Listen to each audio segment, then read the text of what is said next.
बैठे सभी सम्मानित साथियों को मेरा नमस्कार।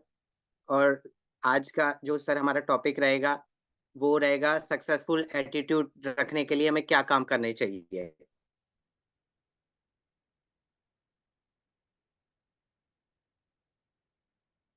सर शेयर स्क्रीन का ऑप्शन नहीं आ रहा।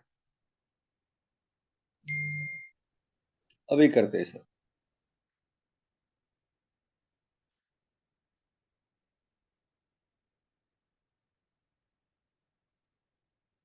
जी तरुण सर कर सकते हो। Okay sir.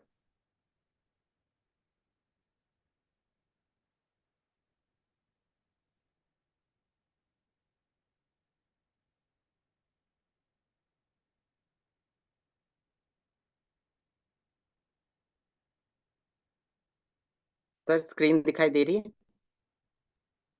दिखाई दे रही है sir. Yes sir. Yes sir. Okay sir. तो साथियों, आज का जो हमारा टॉपिक है वो सक्सेसफुल एटीट्यूड कैसे रखें, क्योंकि हम जैसे कि हमारे मेंटर और हमारे अप्लायंस हमारा सिस्टम बताता है कि 100% success depends on your attitude में बात करें। योर एटीट्यूड यही सर सबसे बड़ी की होता है। देखिए, घर के बाहर कितनी भी अच्छी सीनरी हो, कितना भी अच्छा नजारा हो, लेकिन अगर आपके घर का ही विंडो गंदा है ना दोस्तों, तो आपको अच्छा नजारा भी बुरा ही दिखेगा। हर कोई अपने आसपास के लोगों को एक विंडो से यानी कि अपने एटीट्यूड की वजह से ही देखता है। और अगर वो विंडो गंदा हो तो दुनिया उसे गंदी दिखती है, और वहीं अगर विंडो साफ हो तो उसे दुनिया भी साफ और अच्छी लगेगी। इसलिए ये जरूरी है कि हम अपने विंडोज को एकदम साफ रखें। आइए इसे एक एग्जांपल से समझते हैं। एक बच्चा जब भी चलना सीखता है ना, तो वो गिर जाता है, तब वो क्या करता है? मैं बताता हूँ आपको वो क्या नहीं करता। वो कारपेट या जमीन को दोष नहीं देता, वो अपने माँ बाप की ओर भी उंगली नहीं उठाता कि उन्होंने उसे गलत रास्ता दिखाया है। वो बच्चा हार नहीं मानता, बल्कि वो मुस्कुराता है और फिर से खड़ा होता है, फिर गिरता है, फिर से खड़ा होता है। और वो तब तक ऐसा करता है जब तक कि वो चलना ना सीख जाए। यो उसकी मेंटल विंडो दोस्तों बिल्कुल साफ होती है। उसे लगता है कि जैसे कुछ भी नामुमकिन नहीं है। लेकिन जैसा हम सभी जानते हैं कि एक ऐसा टाइम भी आता है जब जिंदगी हम पर गंदगी डालना शुरू कर देती है। तो क्या होता है, हमारी मेंटल विंडो गंदी होने लगती है। जब हम स्कूल में कम नंबर लाने की वजह से डांटा जाता है, जब हमें एक दूसरे से कंपेयर किया जाता है, जब हमें रोक टोक और गुस्से का सामना करना पड़ता है, तो हमारी मेंटल विंडो गंदी होने लगती है। और इन सब की वजह से हम अपना खुद पे विश्वास और पॉजिटिव एटीट्यूड कहीं खो देते हैं। लेकिन अगर आप अपनी मेंटल विंडो क्लीन नहीं करेंगे तो आप अपनी जिंदगी में नेगेटिविटी में ही गुजार देंगे, और इसकी वजह से आप अपनी जिंदगी कभी खुल के नहीं जी पाएंगे। दोस्तों, आपके पास जिंदगी जीने के दो रास्ते होते हैं, एक होता है पॉजिटिव एटीट्यूड और दूसरा होता है नेगेटिव एटीट्यूड। या तो आपके पास जो नहीं है उसी को सोच के पूरी जिंदगी उसी का रोना रोते रहिए, या एक पॉजिटिव एटीट्यूड रख के आज आपके पास जो नहीं है उसे पाने के लिए काम करिए, और इससे आपको वो सब मिलेगा जो आप चाहते हैं। इसी के साथ हमारा सेकंड पॉइंट है, you are a human magnet. दोस्तों, आपको ये जानकर हैरानी होगी कि ये 6 शब्द आपको सफल बनाएंगे और यही 6 शब्द ही आपको असफल भी बनाएंगे। वो 6 शब्द क्या है? We become what we think about. मतलब हम वही बन जाते हैं जैसा हम खुद के बारे में सोचते हैं।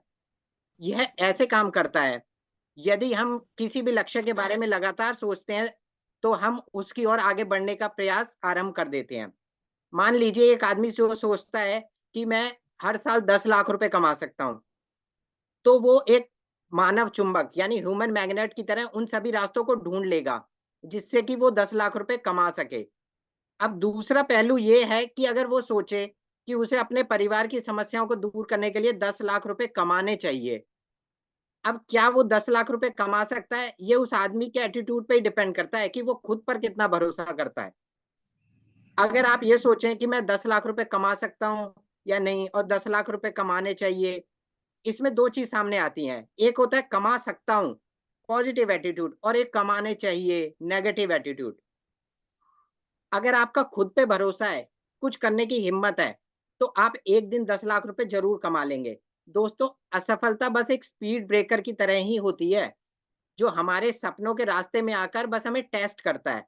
और अगर हम में एक पॉजिटिव एटीट्यूड नहीं होगा, तो यही स्पीड ब्रेकर हमें पहाड़ जैसा लगने लगेगा और हम इस ब्रेकर को पार करने के बजाय वहीं हार मान जाएंगे। इसलिए जब भी आप अपनी जिंदगी में कुछ भी नया शुरू करिए, तो ये बात याद रखिए कि असफलता हमें बस ये दिखाने आती है कि हमें अपने सपनों को पाने की कितनी चाहत है। इसी के साथ तीसरा पॉइंट आता है साथियों, make a commitment and you will move mountains. आइए इसे एक शानदार स्टोरी से समझते हैं, जो कि न्यूपोर्ट बीच कैलिफोर्निया के निवासी बेंजामिन रोल की कहानी से। बेंजामिन रोल ने 1990 में 67 साल की उम्र में लॉ स्कूल से ग्रेजुएशन किया। अब जैसा कि स्वाभाविक था कि उन्हें अपनी कानूनी प्रैक्टिस शुरू करने से पहले कैलिफोर्निया बार एग्जाम पास करनी पड़ती। इस एग्जाम को पास करने के लिए पहले प्रयास में वो फेल हो गए, दूसरी बार भी फेल हो गए, फिर तीसरी बार, चौथी बार, इस तरह दोस्तों कुल 13 बार वो फेल ही हुए। मैं आपको बता दूं, बार एग्जाम साल में केवल 2 बार दी जा सकती है। इसलिए जब वो अपने 13वें प्रयास में भी असफल रहे, तब तक वे 73 साल के हो चुके थे। अधिकतर लोग तो इतने प्रयासों के बाद हार मान लेते हैं, लेकिन बेंजामिन रोल ऐसे नहीं थे। उन्होंने 14वीं बार फिर से एग्जाम दिया, फिर से प्रयास किया और इस बार पास हो गए। 1997 में 74 साल की उम्र में उन्हें कैलिफोर्निया राज्य में कानूनी प्रैक्टिस करने की अनुमति मिल गई। तो देखा साथियों, ये है वो व्यक्ति जो कमिटेड थे और किसी भी कीमत पर सिर्फ अपने लक्ष्य को प्राप्त करना चाहते थे। क्या इस कहानी से आप समझे कि एटीट्यूड का कितना महत्व है? अधिकतर लोग 60 साल की उम्र के बाद लॉ स्कूल में जाने की सोचते भी नहीं है। और ये ऐसे व्यक्ति हैं जिन्होंने ना केवल 67 वर्ष की उम्र में लॉ स्कूल में प्रवेश लिया, बल्कि ग्रेजुएशन के बाद बार एग्जाम पास करने के लिए 7 साल तक डटे रहे। बेंजामिन रोल की कहानी इस बात का एक और पुख्ता सबूत है कि एटीट्यूड इज एवरीथिंग। अब चूंकि आप प्रतिबद्धता यानी कमिटमेंट की शक्ति के बारे में जान चुके हैं, इस सिद्धांत को अमल में लाने का समय आ गया है। तो आगे बढ़े, एक ऐसा लक्ष्य चुने जिसे प्राप्त करने की तीव्र इच्छा आपके मन में हो। इस बात के लिए कमिटेड हो जाएं, चाहे जो भी हो, आप अपना लक्ष्य हासिल करके ही रहेंगे। आगे बढ़ें और अपने मार्ग में आने वाले सभी अवसरों पर ध्यान केंद्रित करने और उनका लाभ उठाने के लिए तैयार हो जाएं। अपने लक्ष्य की प्राप्ति के लिए दृढ़ निश्चय के साथ कार्य करते रहें और दोस्तों सफलता प्राप्त करने के लिए तैयार रहें। सफलता आपको जरूर मिलेगी। Stop complaining. दोस्तों, मैं आपको यह सुझाव नहीं दूंगा कि आप हाथ पर हाथ धरे बैठे रहें और अपने जीवन में आने वाली सभी समस्याओं को अनदेखा कर दें, बल्कि शिकायत करने के बजाय ये ज्यादा बेहतर होगा कि हम अपना ध्यान और ऊर्जा उन्हें सुलझाने या कम करने की दिशा में केंद्रित करें। उदाहरण के तौर पे मान लें, आजकल आप जैसे मान लीजिए आप थोड़ा थका हुआ महसूस कर रहे हैं। हर व्यक्ति को अपनी थकान के बारे में बताने के बजाय आप अधिक व्यायाम करना शुरू कर दें या फिर रात में जल्दी सोना शुरू कर दें। शिकायतें आपके विरुद्ध 3 तरह से काम करती हैं। पहला, कोई भी आपकी तबीयत या समस्याओं के बारे में नेगेटिव खबर नहीं सुनना चाहता। दूसरा, शिकायत करने से ना आप खुद अपनी पीड़ा और असुविधा को बढ़ा लेते हैं। इसलिए बार-बार दुखी और नेगेटिव घटनाओं को याद करने से क्या फ़ायदा? और तीसरा, शिकायत खुद कुछ हासिल नहीं करती, उल्टा आपको अपनी स्थिति को सुधारने के लिए किए जाने वाले उपायों से विमुख कर देती है, उसके अगेंस्ट कर देती है। कहा जाता है दोस्तों कि 90% लोगों को आपकी समस्याओं से कुछ लेना-देना नहीं होता और शेष 10% आपको समस्याग्रस्त देखकर खुश होते हैं। इसलिए पॉजिटिव लोगों की श्रेणी में आ जाएं, जिससे आपको सामने से आते देख लोगों को अपना रास्ता ना बदलना पड़े। इसके साथ ही हमारा चौथा पॉइंट आता है sir, associate with positive people. आइए इसे भी एक एग्जांपल से समझते हैं। एक लड़का था माइक नाम का, वो हाई स्कूल में था तो पड़ोस के कुछ बच्चों के साथ समय बिताता था। माइक के अनुसार उसके ना तो कोई लक्ष्य थे, कोई गोल नहीं था और ना ही कोई सपने थे, कोई ड्रीम भी नहीं था। वो हमेशा ही नेगेटिव बातें करते रहते थे। जब भी माइक उनसे कुछ नया करने के लिए कहता भी था, तो वो उसे हमेशा हतोत्साहित कर देते थे। वे उससे कहते थे, "ये बेवकूफ़िया है, तुम कर लोगे, नहीं कर पाओगे।" माइक उनके साथ इसलिए रहता था ताकि वह उस ग्रुप का, उस समूह का हिस्सा बन के रह सके। लेकिन जब माइक एक कॉलेज में पढ़ने गया, तब उसका सामना नेगेटिव सोच रखने वाले कुछ लोगों से हुआ। लेकिन इसके साथ ही उसे कुछ ऐसे लोग भी मिले जो पॉजिटिव सोच वाले थे, अपने जीवन में कुछ नया सीखना चाहते थे, कुछ हासिल करना चाहते थे। माइक ने इस तरह के पॉजिटिव सोच वाले लोगों के साथ समय बिताने का निश्चय किया। अचानक वो अपने बारे में कुछ बेहतर महसूस करने लगा। उसने एक बढ़िया एटीट्यूड भी विकसित कर लिया था। उसने अपना लक्ष्य तय करना शुरू कर दिया। मुझे ये बताते हुए खुशी हो रही है कि वो माइक एक सफल वीडियो प्रोडक्शन कंपनी का मालिक है आज के टाइम में, और उसका एक प्यारा-सा परिवार है। वह अपने लक्ष्यों, अपने गोल को एक के बाद एक हासिल भी करता जा रहा है। जब किसी ने माइक से पूछा कि उसके हाई स्कूल के दोस्त क्या कर रहे हैं, तो उसने बताया कि वो अभी भी वहीं रहते हैं और उनकी सोच अब भी उतनी ही नेगेटिव है और उन्होंने अब तक अपने जीवन में कुछ भी नहीं किया है। माइक ने कहना जारी रखा, यदि मैं उन्हीं लोगों के साथ रहता और वही घूमना-फिरना जारी रखता तो आज जहाँ मैं हूँ, वहाँ नहीं पहुँच पाता। मैं अब भी नुक्कड़ की दुकान पर बैठकर झकी मार रहा होता। माइक की कहानी इस बात का जीता जागता सबूत है कि अपने आसपास के माहौल और लोगों का हमारे जीवन पर क्या प्रभाव पड़ता है। इसके बावजूद हम कभी-कभी कुछ निश्चित लोगों के साथ ही रहने के आदी हो जाते हैं और इस बात पर विचार ही नहीं करते कि इसका क्या परिणाम हो सकता है। तो साथियों, हमेशा पॉजिटिव पीपल, यानी कि जो सकारात्मक जिनकी सोच है, उन्हीं के साथ समूह बनाएं, उन्हीं के आसपास रहने का प्रयास करें। इसके साथ ही हमारा पांचवा पॉइंट आता है साथियों, don't be afraid of failure. असफलता से ना घबराएं कभी भी, असफलता से विचलित ना हो। मैं आपको ऐसे दो लोगों की कहानी बताना चाहता हूं जिन्होंने प्रेरक कहानियों के संग्रह पर एक पुस्तक लिखी थी। उनका अनुमान था कि उसके लिए किसी भी प्रकाशक को ढूंढने में लगभग 3 महीने का समय लगेगा। वे सबसे पहले जिस प्रकाशक के पास गए, उसने उनकी पुस्तक प्रकाशित करने से मना कर दिया। दूसरे प्रकाशक ने भी मना कर दिया, तीसरे प्रकाशक ने भी मना कर दिया। अगले 30 प्रकाशकों ने उन्हें मना कर दिया कि भाई ये किताब हम नहीं छाप सकते बिल्कुल भी। आपको क्या लगता है? अगले 3 साल तक 33 बार ना सुनकर उन्होंने क्या किया होगा? हम में से अधिकतर लोग तो हाथ पर हाथ धर के बैठ जाएँगे, वो फेंक देंगे, अपना सपना भी भूल जाएँगे। लेकिन उन्होंने हार नहीं मानी, उन्होंने अपनी पुस्तक 34वें प्रकाशक को दी। लेकिन इस बार उस प्रकाशक ने उन्हें हाँ कर दी। तो इस तरह 33 बार असफलता का सामना करने के बाद जिस पुस्तक का विमोचन हुआ, साथियों, उसका नाम था chicken soup for the soul. Jack Canfield और मार्क विक्टर हैंसन द्वारा लिखित और संकलित इस पुस्तक ने सफलता के झंडे गाड़ दिए। और साथियों, मैं बताना चाहता हूँ, अब तक chicken soup for the soul series की 100 मिलियन कॉपियां बिक चुकी हैं। और यह सब इसीलिए संभव हो पाया क्योंकि जब तक जैक कैनफील्ड और मार्क विक्टर हैंसन ने सफलता हासिल नहीं कर ली, बार बार असफल होने तथा अपना काम जारी रखने के अपने निश्चय पर वो अड़िग रहे, हार नहीं मानी उन्होंने। वो क्या था जिसने जैक कैनफील्ड और मार्क विक्टर हैंडसम को 33 असफलताओं के बाद भी अपने निश्चय पर टिकाए रखा? दोस्तों, वह था उनका एटीट्यूड। यदि वे लोग भी नेगेटिव एटीट्यूड वाले होते ना, तो वो 33 बार क्या, अपने पहले या दूसरे प्रयासों के बाद ही हार मान चुके होते और फिर उनके हाथ यह कुबेर का खजाना नहीं लगता, जिसमें 100 मिलियन से ज्यादा कॉपियां उनकी बिक चुकी है, बेस्ट सेलर किताब है वो आज की डेट में। लेकिन उन्होंने बार-बार असफलता हाथ लगने पर भी उत्साह के साथ अपना पॉजिटिव एटीट्यूड ही बनाए रखा। विजेता वे हैं दोस्तों जो जानते हैं कि जीवन में किसी बच्चे की तरह दौड़ना सीखने के पहले चलना ज़रूरी है और चलना सीखने से पहले रेंगना ज़रूरी है। इतना ही नहीं, हर नया लक्ष्य असफलता का एक नया समूह लेकर आता है। साथियों, ये आप पर निर्भर करता है कि आप इस तरह की निराशा को एक अस्थायी रुकावट या चुनौती समझकर उसे मात देते हैं या फिर उसे अजय समझकर उससे खुद हार मान लेते हैं। यदि आप अपनी हर पराजय से सीखने का निश्चय कर लें और अपने अंतिम परिणाम पर ध्यान केंद्रित कर लें, तो असफलता अंततः आपको सफलता दिलवा कर ही रहेगी।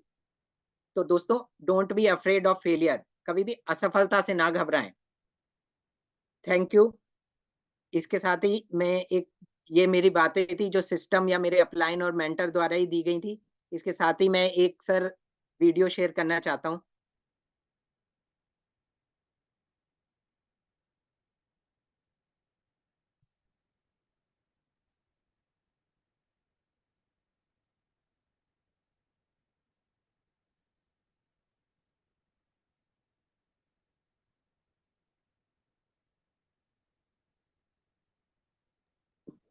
अटक रही है सर।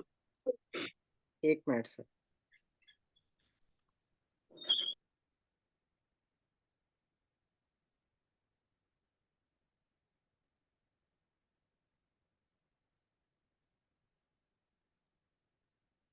एक बार दोबारा शेयर करो, मैं सभी को कर देता हूँ।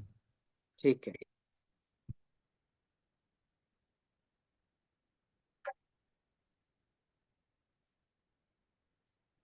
आप शेयर करो सर एक बार।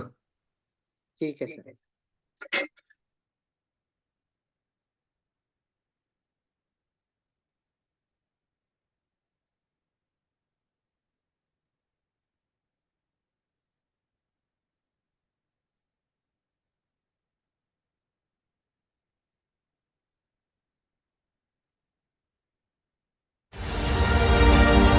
आ रही है sir?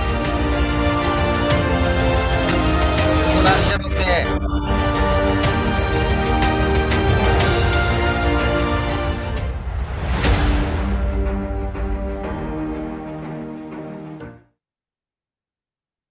Success attitude number 1, success के लिए पेशेंस जरूरी है। बोलो है कि नहीं है? अगर नहीं हुआ तो आदमी क्या होगा? सक्सेस नहीं हो पाएगा, परेशान हो जाएगा, तकलीफ में हो जाएगा, जल्दी चीजों को पाना चाहेगा। और जल्दी चीजें दुनिया में पॉसिबल नहीं होती हैं। हर चीज का एक टाइम फ्रेम होता है, सब चीज का एक निश्चित समय होता है। उस समय से पहले अगर आप कुछ भी युक्ति लगा लो वो काम हो नहीं सकता, है कि नहीं? तो इसलिए आपको क्या पेशेंस रखना है। नंबर 2, एटीट्यूड सही करना है। नंबर 3, टीचेबिलिटी, सीखने की आदत डालनी है। नंबर 4 क्या करना है? हाँ, पहले जब आदमी आम जगह से आता है तो थोड़ा झूठा होता है, थोड़ा सा चालबाज होता है, थोड़ा सा फरेबी होता है, थोड़ा सा आलसी होता है, थोड़ा सा कुछ और कमियां होती हैं, थोड़ा सा इशारे करने वाला होता है, थोड़ा कुछ और होता है। धीरे धीरे धीरे धीरे हम लोग उसमें क्या करते हैं? उसमें ईमानदारी डेवलप करते हैं। और ये एक दिन का काम नहीं है। जैसे आज आप आए और मेरे पास एक ईमानदारी का इतना बड़ा इंजेक्शन है, मैंने बोला घूमो और तुम घूमे, और मैंने लगाया और मैंने बोला जाओ शाबाश ईमानदार हो गए। इज इट पॉसिबल और नॉट? यानी सक्सेस एटीट्यूड बनाने में क्या होता है? थोड़ा वक्त लगता है। लेकिन कुछ लोग इसको जल्दी बना लेते हैं, कुछ लोग इसको देर में बना पाते हैं। तो आपको कैसे बनाना है? थोड़ा जल्दी बनाना है, पेशेंस रखना है। Patience number 1। दूसरा, एटीट्यूड अच्छा करना है। हर बात अच्छे एटीट्यूड से सोचनी है, हर बात में अच्छाई खोजने की कोशिश करनी है। 2 तरीके की मक्खियां होती हैं। एक मक्खी होती है छोटी, जो गू पे बैठती है और घाव पे बैठती है। कहां कहां बैठती है? गू पर और घाव पे। समझ आ रहा है? और एक बड़ी मक्खी होती है जो फूल पे बैठती है और शहद इकट्ठा करती है। लेकिन बस दोनों का एटीट्यूड क्या है? थोड़ा सा अलग। कई बार हमारा एटीट्यूड कैसे होता है कि कुछ गलती निकाल लेते हैं हम सिर्फ इसलिए खेलते हैं, सुबह इसलिए जगते हैं कि शाम तक अपलाइन में एक कमी ढूंढ लें, और शाम को बड़ा खुश होते हैं, अपना पीठ थपथपाते हैं कि बहुत ही बढ़िया, वेल डन, आज अपलाइन की एक कमी पता चल गई।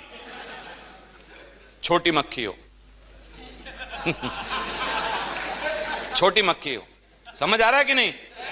फिर सुबह अगले दिन जगते हैं, किस लिए जगते हैं? कि शाम तक मेहनत करके आज सिस्टम में कोई एक कमी ढूंढ लें।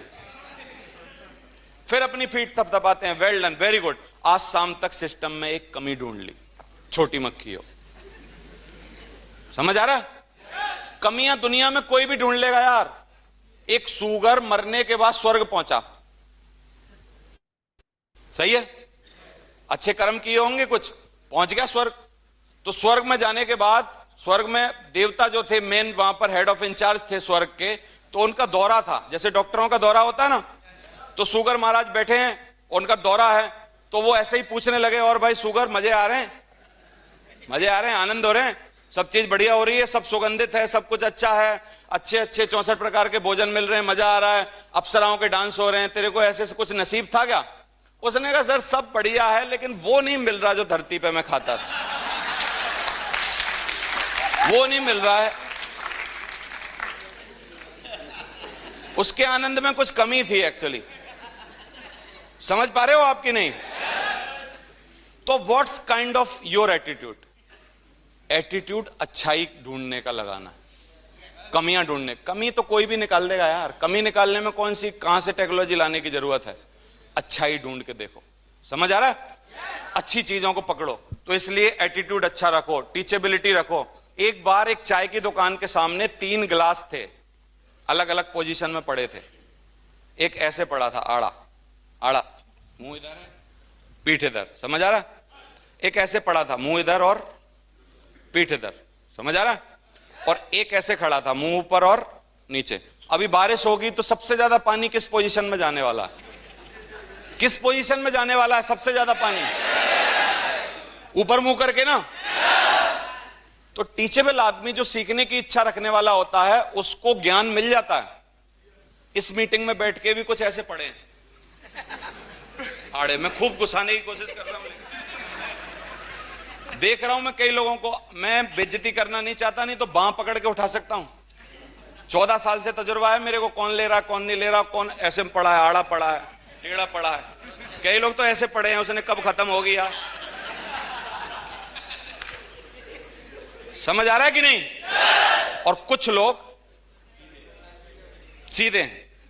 अब क्या होगा, थोड़े दिन बाद 5 साल बाद आपस में सबकी मुलाकात होगी, बोलेंगे तू 25 मई को क्या लखनऊ में था, मुझे लगा था, देखा था मैंने तेरे। बोलेगा yes yes you are right, definitely मैं वहां था।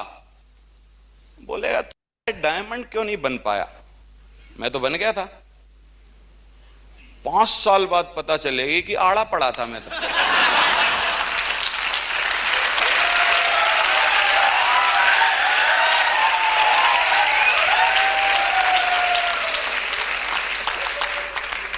समझ आ रहा है? Have you got it my point और नॉट?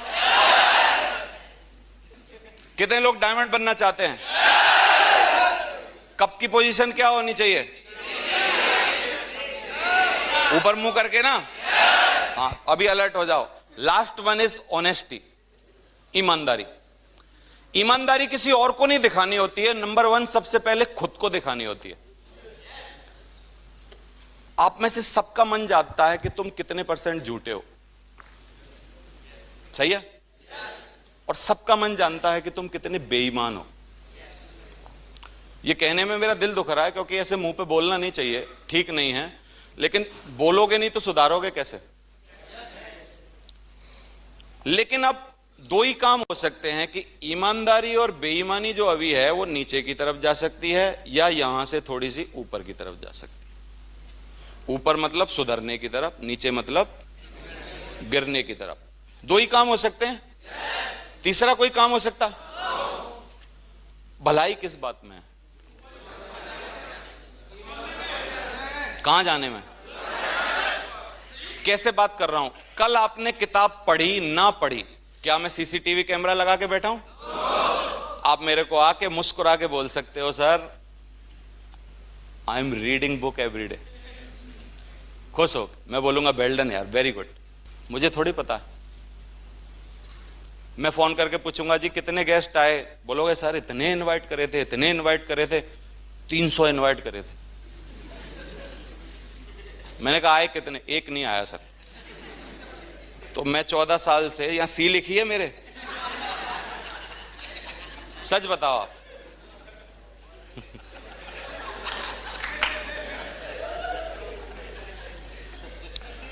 अब लेकिन तकलीफ कौन सी जगह पे है? मैं सक्सेस का एटीट्यूड बनाने के लिए आदमी को ये 4 क्वालिटियां अपने अंदर मार मार के भरनी पड़ेंगी, खुद को मार मार के भरनी पड़ेंगी, मन ना माने फिर भी भरनी पड़ेंगी, क्योंकि इनके बिना पॉसिबल नहीं। सही है? शाहरुख खान को चारों पे अप्लाई करते हैं। शाहरुख खान ने पेशेंस रखा जीवन के 7 साल, है ना? नेशनल एक्टिंग जो एकेडमी है यहां की, दिल्ली की, वहां से वो बंदा 7 साल पहले पास आउट हुआ डिग्री लेके, और 7 साल तक बेचारे को बंबई में रोल नहीं मिल रहा। पेशेंस ना होता अगर छलांग लगा देता समुद्र में। बोलो, समझ आ रहा है कि नहीं आ रहा आपको? फिर उसका एटीट्यूड कैसा था? जीतने वाला कि हारने वाला? नहीं तो अगर होता हारने वाला, मैं सच बता रहा हूं, अगले ही महीना जाके बोलता पैसा नहीं है, कोई चौकीदार की नौकरी है, और कर लेता। समझ आ रहा है? क्यों नहीं की? बोलो। सक्सेस का अटूट नियम बता रहा हूं, दुनिया के किसी क्षेत्र में सफल हो जाओगे अगर ये 4 चीज मार मार के डाल ली तो अपने में। एटीट्यूड तगड़ा था, सफल होने वाला था, नंबर 1 बनने वाला था। तीसरी चीज, यहां से डिग्री लेने के बाद बंबई में जाके भी कुछ सबक सीखे होंगे कि नहीं सीखे होंगे। सीखने वाला आदमी ना पग पग पे सीख लेता। मेरे सामने से ऑटो निकला, जलो मत बराबरी करो, मैंने सीख लिया। हजारों लोगों के सामने से वो ऑटो निकला होगा, कुछ नहीं सीखा किसी ने। समझ आ रहा है कि नहीं? मेरी लाइफ में कोई इंसिडेंट होता है, नुकसान जो दुनिया में ना, नुकसान नाम की कोई चीज नहीं है, मैं आपको बता देता हूं। बस 2 ही बात होती हैं, या तो फायदा होता है या तो सबक मिलता है। या तो फायदा होता है या तो नुकसान जैसी चीज दुनिया में एडजस्ट ही नहीं करती। नुकसान कभी होता ही नहीं किसी को, या तो सबक मिलता है या तो फायदा होता है। समझ आ रहा है कि नहीं? तो इसलिए एटीट्यूड बढ़िया था, सीखने की इच्छा थी। अपने प्रति ईमानदारी होगी कि नहीं होगी? वो बोलता है अपने इंटरव्यू में शाहरुख खान कि मैं 20 रुपए लेके अपने दोस्त से फिल्म सिटी जाता था। अगर ईमानदार ना होता तो 20 रुपए लेके चौपाटी जाता, लड़कियां तकता रहता, शाम को आके बोलता जी रोल नहीं मिल रहा। समझ आ रहा है कि नहीं? सफल इंसान के अंदर किसी को भी यहां रख के देख लेना घर जाके, क्या ये 4 क्वालिटियां हैं कि नहीं है, मेरे को बताओ आप। किसी में भी, दुनिया के किसी सफल आदमी में हैं? आपके अंदर होनी चाहिए, तो सक्सेस एटीट्यूड डेवलप हो जाएगा। कुछ बातें बता रहा हूं कि होने के भरोसे मत रहो, क्या करो? करके दिखाओ। ये समझ आ रहा है? कई लोगों से मैं पूछता हूं सफल क्यों नहीं हो रहे, जवाब देते हैं सर लोग नहीं मिल रहे। मैंने कहा बहुत बढ़िया, ढूंढ रहा है कि कोई मिल जाए जो मेरे को सफल बनाए। खुद पे भरोसा नहीं। खुद पे अगर भरोसा है तो तू खुद प्लान दिखा, रोज जोड़, रोज ला। समझ आ रहा है कि नहीं? तो होने के भरोसे बैठे हैं। दूसरा, जलो मत, क्या करो? तीसरा, अवज्ञा मत करो, क्या करो? प्रतिज्ञा करो। अवज्ञा करना बहुत आसान है, लेकिन प्रतिज्ञा करना मुश्किल है। काम शुरू किया है तो क्या करो? खत्म भी करो। ये एटीट्यूड है। और बीच में छोड़ना भी एक एटीट्यूड है। समझ आ रहा है? कई लोग हैं दुनिया में जिनसे पढ़ाई पूरी हुई नहीं, लड़ाई पूरी हुई नहीं, अफेयर पूरा हुआ नहीं, लव पूरा हुआ नहीं, नौकरी पूरी हुई नहीं, कुछ पूरा नहीं हुआ उनसे आज तक। समझ आ रहा है? क्योंकि वो किसी भी काम को शुरू करके अंजाम तक पहुंचाना ही नहीं सीखे आज तक। लेकिन लैला ने कोई फैक्ट्री नहीं चलाई, मजनू ने कोई इंडस्ट्री खड़ा नहीं की, लेकिन एक काम बहुत ही शिद्दत के साथ किया, शुरू किया तो फिर उसका अंत किया। नाम है इतिहास में कि नहीं? दुनिया में इतिहास बनाना कहीं से भी बन सकता है, बस आदत क्या होनी चाहिए? शुरू किया है तो फिर इसको खत्म करना है। नहीं तो शुरू नहीं करना था, नहीं तो फिर बीच में नहीं छोड़ना। समझ आ रहा है कि नहीं? बीच में छोड़ना एक एटीट्यूड है। तो एटीट्यूड सक्सेस का बनाना थोड़ा सा टाइम लगता है। मैं सोच रहा हूं कि मेरे समझाने से थोड़ा बना होगा। एटीट्यूड समझ आ रहा है? सक्सेस के लिए ये मरम है, जरूरी है। तो समय का बहाना मत बनाओ, बल्कि समय को क्या करो? कमाओ। समझ आ रहा है? तो फोकस करो, सक्सेस का एटीट्यूड बनाओ। एक बार क्या हुआ, अच्छी बात लिखी है एटीट्यूड के बारे में कि एटीट्यूड किस तरीके का होता है और लोग क्या करते हैं, किस तरीके से ड्रेसअप करते हैं। ड्रेसअप करना भी एक एटीट्यूड है। घर से जब आप बाहर निकल रहे हो तो आप सुंदर बन के निकले हो कि आप बदसूरत बन के निकले हो, टोटल आपके ऊपर डिपेंड करता है। समझ आ रहा? काफी सारे लोग सुंदर बन के निकलते हैं और खराब रहना भी लोगों के लिए अपराध करना है। एक अखबार में निकला था, एक बार मैंने पढ़ा कि दाढ़ी रख के अगर आप घूम रहे हो और कोई आपकी दाढ़ी देख के जो आड़ी टेढ़ी ऐसे ही बड़ी हुई है मुंह सुकोड़ रहा है, इसका मतलब आपसे ये पाप हो रहा है, ऊपर जाके इसको चुकाना पड़ेगा। क्योंकि आप सुंदर क्यों नहीं थे, उसकी नाक क्यों आपसे ऐसी हुई, पाप हो गया एक। समझ आ रहा है कि नहीं? यानी गंदे रहना पाप है। तो कैसे रहना चाहिए? तो एक औरत ने अपने लड़के को बोला कि तू ये बाल क्यों नहीं कटवाता है? तो लड़का बोला मां ये फैशन है लंबे लंबे बाल रखना। अरे उसने काय बात का फैशन, कल तेरी बहन को देखने आए थे, तेरे को पसंद कर गए।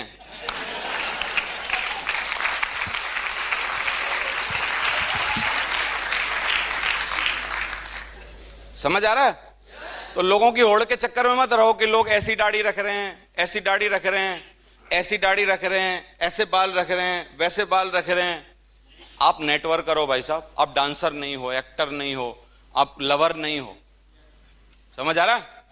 नेटवर्क करो। तो नेटवर्क करो इसका मतलब रोज सेव करो अच्छे तरीके से। 15 दिन बाद अपने बाल कटवाओ, परफ्यूम मार के रहो। जो भी कपड़े आपके पास हैं अभी मुहैया हैं उनको अच्छी तरीके से धो के प्रेस करके तरीके से पहनो। आपकी लाइफ स्टाइल से लोग प्रभावित होने चाहिए। हम बनाने के लिए टीम घूम रहे हैं, सच है ना? और दाढ़ी रोज बनाई नहीं जा रही। जिस पे दाढ़ी रोज नहीं बनाई जा रही वो क्या खाक टीम बनाएगा यार? आप बताओ। बोल रहा जी टीम बनाऊंगा, अरे पहले दाढ़ी तो बना ले। समझ आ रहा है कि नहीं आपको? तो इसलिए ये एटीट्यूड पैदा करना पड़ता है। सक्सेस एक एटीट्यूड है। दूसरा क्या है? पेशेंस के लिए एक बहुत ही अच्छी अंग्रेजी की कहावत है कि गुड थिंग्स टेक टाइम। अच्छी बातें क्या करती हैं? हमेशा समय लेती हैं। घास उगाओ जल्दी उग जाएगी, लेकिन गेहूं की फसल वक्त लेगी। अगर बिना फलदार वृक्ष लगाओगे, नेचर देखो कैसे, बिना फल का वृक्ष लगाओगे 2 साल में खूब बड़ा हो जाएगा। फल वाला वृक्ष लगाओगे 5 साल कुछ नहीं आएगा। नेचर देखो भगवान की। समझ आ रहा है कि नहीं आपको? Good things take time.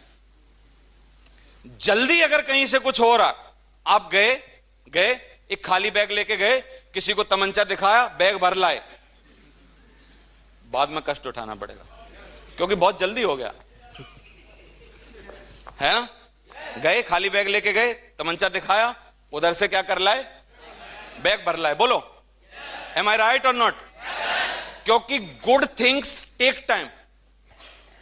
अच्छी चीजें हमेशा वक्त लेती हैं और बुरी चीजें तुरंत हो जाती हैं। कुछ भी कर लो। आत्महत्या करने में कितना टाइम लगेगा? है कुछ नहीं है, एक तार नंगा पकड़ लो, है ना? 2 मिनट घी खत्म। है कि नहीं? है कि नहीं? अब बताओ इसका उलट जवाब दो। जिंदगी बनाने में कितना वक्त लगेगा? You have to take patience. समझ आ रहा है कि नहीं? अंग्रेजी की कहावत है गुड थिंग्स टेक टाइम। अच्छी चीजें हमेशा वक्त लेती हैं। कोई पुल बन रहा है, निर्माण हो रहा है पुल का। आज खुदाई चालू हुई है, 3 साल लग जाएंगे मुझे ऐसे अंदाजा है जब इस पर गाड़ियां घूमेंगी। बोलो एम आई राइट और नॉट? तोड़ने में कितना वक्त लगेगा? 7 दिन में धराशायी कर सकते हैं कि नहीं? है ना? Good things take time. तो हैव अ पेशेंस रखो। अच्छी चीजें हमेशा रखती हैं। दूसरा, पेशेंस के लिए एक बहुत अच्छी बात बोली किसी ने कि पेड़ के नीचे रखी भगवान की टूटी मूर्ति को देखकर मैं समझ गया कि परिस्थिति चाहे कैसी भी हो पर कभी खुद को टूटने नहीं देना, वरना ये दुनिया जब टूटने पर भगवान को घर से निकाल सकती है तो फिर मेरी औकात क्या है?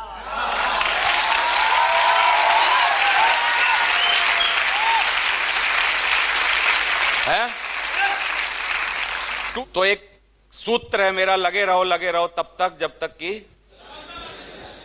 तरक्की मिल ना जाए। क्योंकि किसी को 5 साल में, किसी को 5.5 साल में, किसी को 6 साल में, किसी को 7 में, किसी को 8 में। क्या हो जाएगा यार? 9 में मिल जाएगी तो क्या हो जाएगा?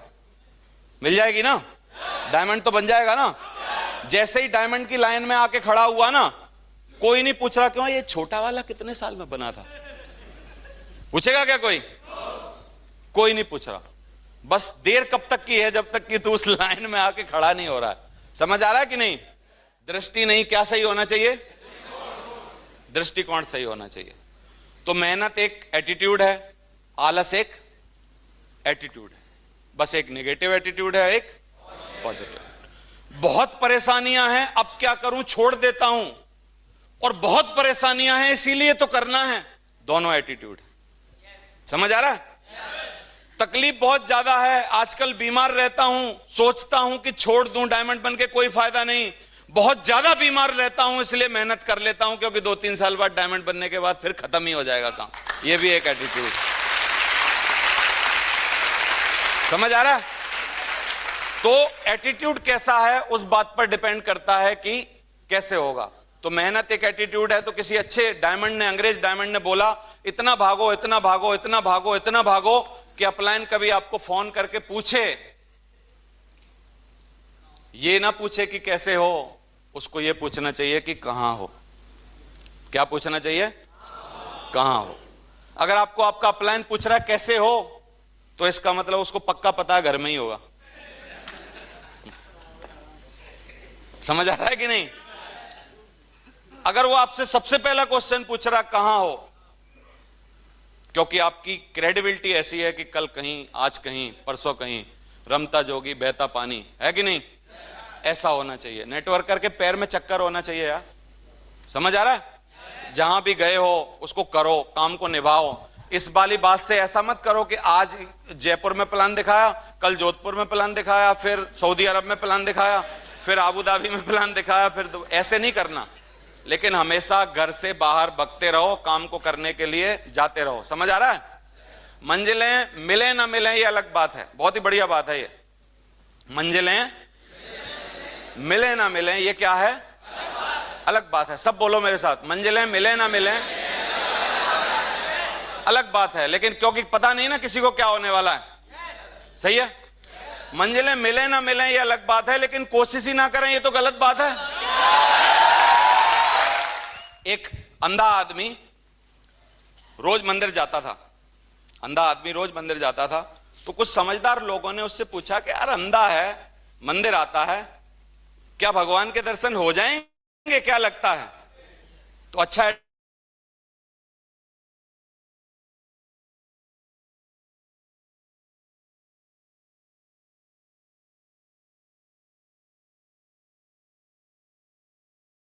थाउजेंड ने क्या बोला जानना चाहते हो? दिखे ना दिखे, कम से कम भगवान को तो मैं दिख जाऊंगा। तो एटीट्यूड कैसा होना चाहिए? पॉजिटिव। गलत चीजों में से अच्छी चीजें खोज लेना एटीट्यूड का काम है। समझ आ रहा है? तो ध्यान रखो, कई लोग नेगेटिव बातें भी करते हैं कि अगर सुबह जल्दी उठने से, नेगेटिव एटीट्यूड का उदाहरण दे रहा हूं, अगर सुबह जल्दी उठने से ताकत, बुद्धि, बल, विद्या बढ़ती तो न्यूज़पेपर वाला और दूध वाला सबसे ताकतवर होने चाहिए।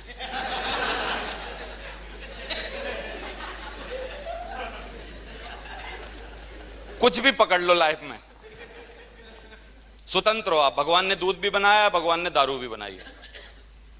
भगवान ने क्या बनाया? दूध भी बनाया, भगवान ने दारू भी बनाई है। Choice is your always, choice is your always, है कि नहीं? इसलिए नेगेटिव एटीट्यूड, पॉजिटिव एटीट्यूड, समझ आ गया?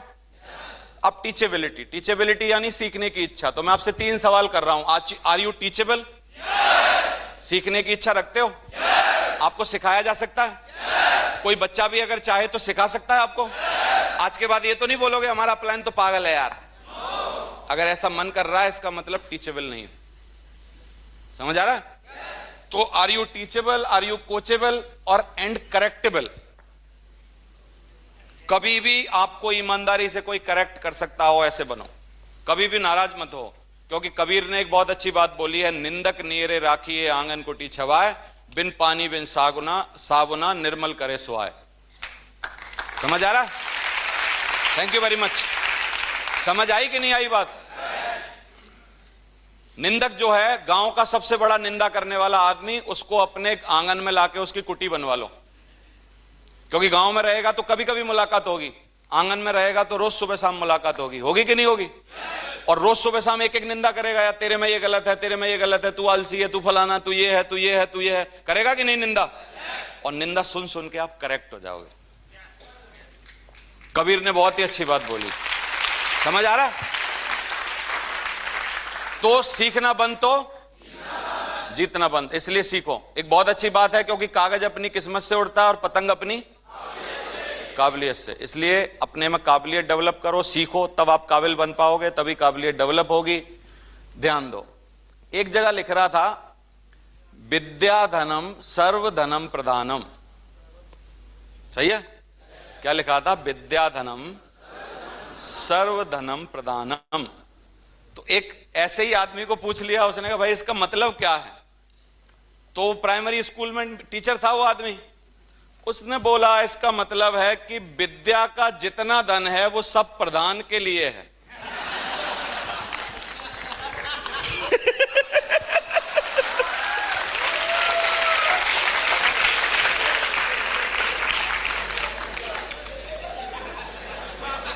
क्योंकि बेवकूफ से वो बेवकूफ लोग दुनिया में टकरा सकते हैं आपको, ऐसे कुछ नहीं है। ऑनेस्टी, अपने लिए 4 ईमानदारियां जरूर रखना यहां से जाने के बाद। बीइंग ट्रथफुल टू अदर्स, ऐसा बनो कि दूसरा तुम पे भरोसा कर सके। अगर आपने बोला कि मैं कल 6:15 बजे आपकी मीटिंग में आऊंगा और आदमी 3 बार विचलित होकर बार बार फोन कर रहा है, सर कहां पहुंचे, सर कहां पहुंचे, सर कहां पहुंचे, इसका मतलब तेरे को अभी करेक्ट होने की जरूरत है। खुद को क्योंकि उसको भरोसा क्यों नहीं हो रहा? इसलिए नहीं हो रहा क्योंकि तेरे पहले कुकर्म सही नहीं है।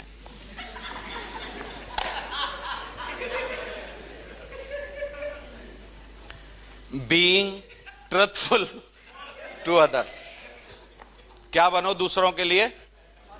ईमानदार।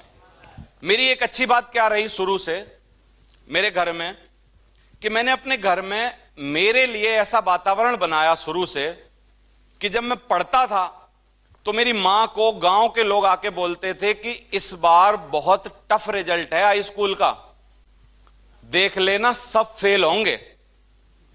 उनके बोल बता रहा हूं। मेरी मां बोलती थी कोई फेल हो जाए मेरा लड़का तो फर्स्ट आएगा, मेरा लड़का तो फर्स्ट आएगा। समझ आ रहा है आपको? तो मैंने ऐसी रेपुटेशन अपने घर में शुरू से बनाई, तो जब मैं इस बिजनेस को लेके गया ना घर में, तो मेरा कोई विरोध नहीं हुआ, बहुत ज्यादा विरोध नहीं हुआ। उन्होंने बोला जो तू करेगा वो हमेशा अच्छा ही करेगा।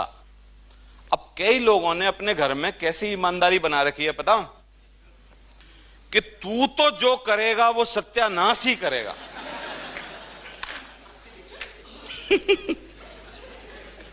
अब वो बोलते हैं कि मेरे पिताजी को समझाओ, मेरी मां को समझाओ, मेरे बाप को समझाओ, गांव वालों को हम किस किस को समझाएं यार? तू खुद को समझा, बीइंग अ ट्रथफुल टू अदर्स, दूसरों के लिए क्या बन? ईमानदार। ईमानदार नहीं, दूसरे तेरे पे भरोसा कर सकें ऐसा बन। समझ आ रहा है? और एक बार भी भरोसा हिलने मत दे। अगर एक बार भरोसा उनका तेरे कारण हिल रहा है, इसका मतलब पिछले जितने अच्छे काम करे हैं वो एक ही दिन में खराब हो जाएंगे। हर बार भरोसे को बरकरार रखना, ऐसी ईमानदारी। Number 2, being truthful to yourself, खुद के लिए। अपने से कमिटमेंट किया कि मैं अगर 6 प्लान रोज दिखाऊंगा तो फिर दिखा। अपने से कमिटमेंट किया कि अगले साल कार लाऊंगा तो फिर ला। समझ आ रहा है? अपनी पत्नी से वादा किया कि अगली बार बच्चों का एडमिशन बहुत ही अच्छे स्कूल में कराऊंगा तो फिर कुछ भी करके करवा। जान लगा उसके लिए, रोज भाग, हर घंटा याद रख इस बात को। और रात गई बात गई में अगर तेरा विश्वास है तो फिर काय बात की ईमानदारी यार? समझ आ रहा है कि नहीं?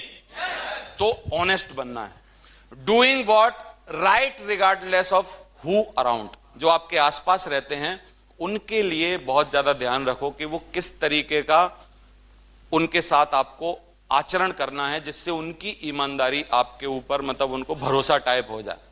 चौथा, being someone others can trust, दूसरे लोग भी आप पे क्या कर सकें? भरोसा कर सकें, ऐसा बनो। ऐसा बनोगे आज के बाद? छोटी छोटी चीजों से ये होता है।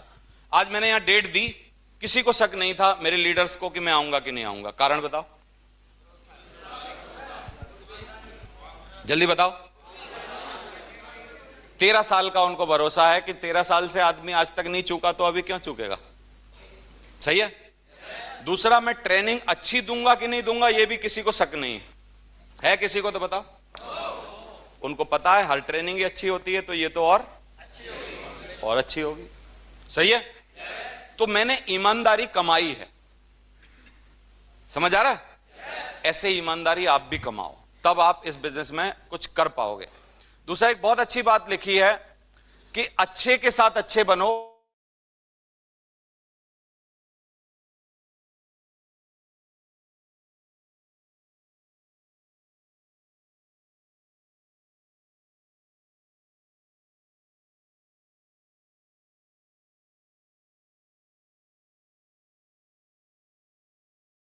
बुरे मत बनो। उसका कारण है क्योंकि हीरे से हीरा तो तराशा जा सकता है, लेकिन कीचड़ से कीचड़ साफ नहीं की जा सकती। कीचड़ से बहुत महंगा उपहार है, इसकी उम्मीद घटिया लोगों से कभी मत करें। जो आदमी आपकी ईमानदारी तोड़ दे उसको बहुत ज्यादा पीछे मत पड़ो कि ऐसा तूने क्यों किया, फलाना किया। उसको समझ लो, बस आगे बढ़ो। समझ आ रहा है? ध्यान दो। अगर आपको चाहिए रॉयल्टी तो तगड़ी रखनी पड़ेगी लॉयल्टी। लॉयल्टी यानी वफादारी, ईमानदारी। समझ आ रहा है? रॉयल्टी कितनों को चाहिए? 2 लाख रुपया पर वीक। तो आप पे शक नहीं होना चाहिए। कई लोग बोलते हैं सर मेरे को दूसरी कंपनी वाले कांटेक्ट कर रहे हैं। तेरे को कांटेक्ट कर कैसे सकते हैं वो? समझ आ रहा है? क्योंकि गधों का, सूगरों का, कुत्तों का शिकार होता है। तुम में से कोई शेर का शिकार करके दिखाओ तो मान लें हम। होता क्या कभी? तो अगर आपको दूसरी कंपनी वाले कांटेक्ट कर रहे हैं, इसका मतलब प्रजाति अभी डिफरेंट है। प्रजाति अभी डिफरेंट है भाई।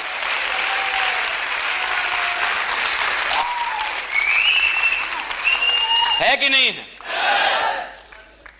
नहीं तो देखो, बंदरों से लोग मजाक करते हैं, कुत्तों से। मैंने कई लोग देखे हैं अपनी गली में, छोटे पिल्लों को ऐसे पटकेंगे, ऐसे मारेंगे। मैंने कहा अगर ये शेर को करके दिखाए तो मैं जानूं इसके। ऐसे ऐसे अटकेलियां शेर के साथ की जा सकती हैं? क्यों?